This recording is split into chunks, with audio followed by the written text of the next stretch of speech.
You are looking at a grave, not for a king, not for a lost people. You are looking at the grave of a timeline. Deep under the thick, green roof of the jungle lies a system of power that modern experts swore was impossible. It is a system where winning and dying were planned with scary, perfect math.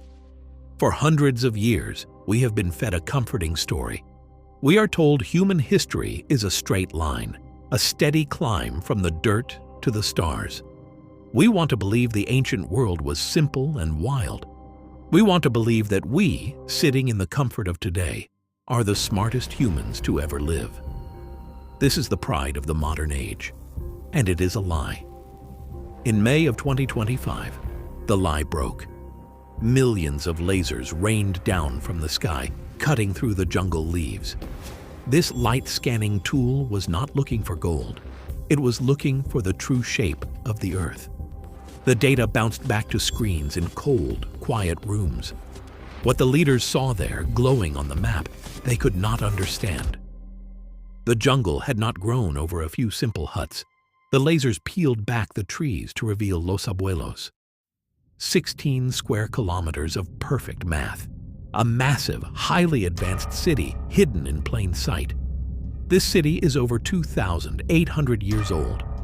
Long before Rome had its first armies, long before Europe knew how to build big cities, the builders of Los Abuelos had already mastered the land. They did not just survive in the jungle. They made the jungle bow to them. Sun Tzu wrote that we cannot lead an army unless we know the face of the land. The Maya knew this deep in their bones. They did not fight nature, they used it as a weapon. The laser scans showed huge, complex water systems. This was a society that moved entire rivers. They cut giant canals through solid dirt and stone. They built massive dams that controlled the flow of water across 16 square kilometers of harsh land. Understand the hard truth of this act. In the math of survival, whoever holds the water holds the ultimate power over the people. The physical build is the first step of taking over. If you control what a man drinks, if you control the water that feeds his crops, you control where he lives, how he works, and if he lives through the dry season. The rulers of Los Abuelos built a system where the people needed them to live. The city was a machine, and water was the chain that kept everyone in line. The fortress of stone and water is weak in the end. It can be attacked, it can dry up, it can be poisoned. To rule fully, to keep a family in power for hundreds of years, you cannot rely only on the physical world. You must build a fortress in the mind. Look closely at the ruins of Los Abuelos. The leaders did not just build canals to survive the changing seasons.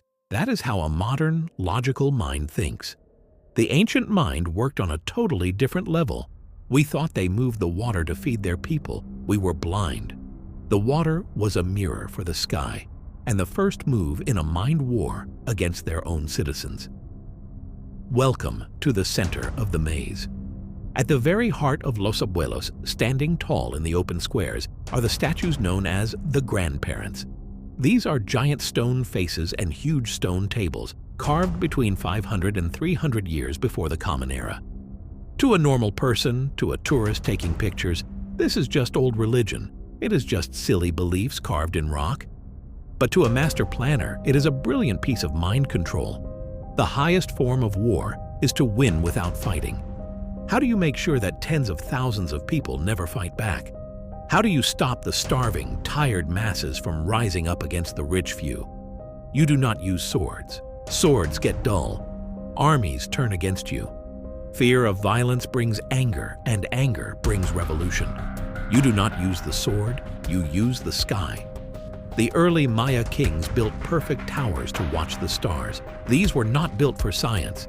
They were tools for total control. The rulers tracked the movements of the stars, the planets, the sun, and the moon with scary math. They mapped the sky for generations.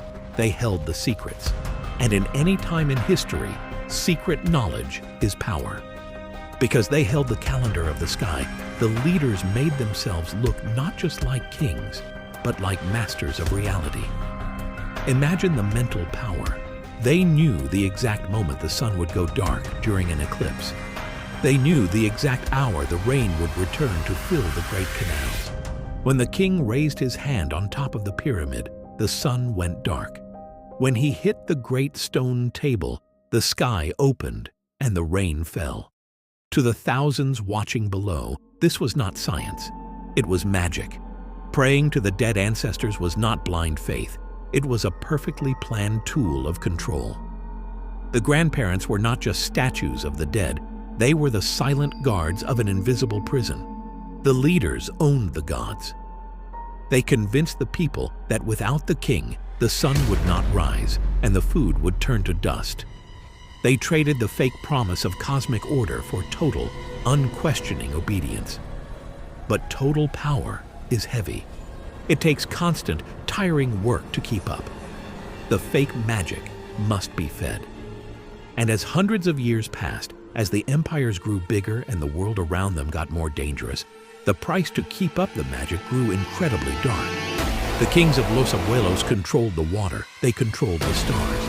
But a storm was gathering in the north. A hunter was waking up. To survive the shifting rules of ancient politics, they would need to make a deal so grim, so lacking in human care, that the earth itself eventually tried to swallow the proof. Let us move forward in time, but deeper into the dark. Survival is, and always has been, cold math. When your own strength is not enough to protect your land, you must link yourself to a stronger force. Hundreds of years later, near the tall, steep pyramids of the neighboring city of Tikal, a 1,000-year-old stone table was placed deep inside the jungle. The carvings on this stone do not tell a local story. They do not speak of the familiar gods of Tikal. They bear the sharp, clear mark of the leaders of Teotihuacan. Teotihuacan. They were the top predators of the ancient world, a massive, warring empire hundreds of miles away, holding an army and a cruel edge that Tikal could not match and could not possibly fight off. In the game of grand strategy, deals are never born of friendship. They are never born of shared morals. They are born of mutual need, and they are secured entirely by leverage. The kings of Tikal found themselves in a bad spot. They needed the massive army of Teotihuacan to crush their local enemies, to grow their land, and to keep their iron grip on their own people. They needed the shadow of the big predator to keep the smaller wolves away. But Teotihuacan did not offer their strength out of kindness. A superpower never offers help for free. It takes a toll. When the agents of Teotihuacan arrived in the Maya lands, they demanded a signature on the contract. They demanded a show of total, forever loyalty. You do not bind an empire with promises.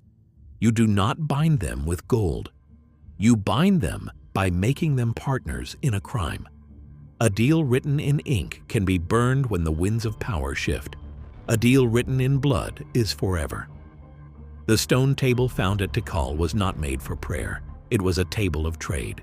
Close study of this ancient stone reveals the final, hard truth of the ancient world.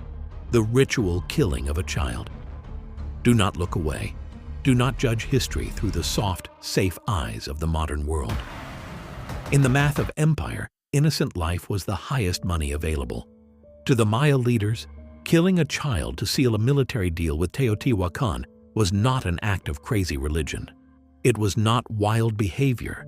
It was a cold, planned, logical move on the chessboard of survival. Think of what this did for them. It secured their borders against total ruin. It terrified their local enemies into giving up, proving that the kings of Tikal had the backing of the most dangerous army in the known world.